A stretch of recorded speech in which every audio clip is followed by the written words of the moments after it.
Friends, welcome to the Tech Listen channel. So friends, today I will talk about ASRock and ASUS Radeon RX 7600 custom cards.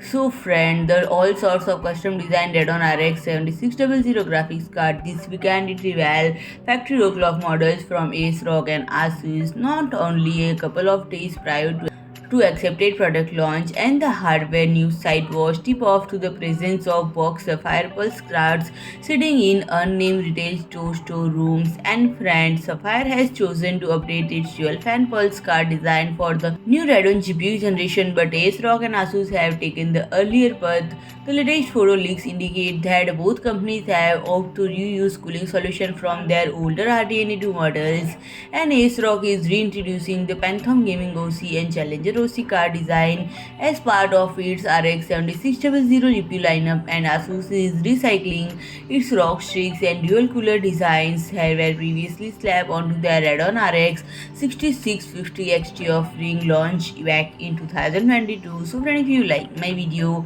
please do like, share and comment, and don't forget to subscribe my channel and press the bell icon.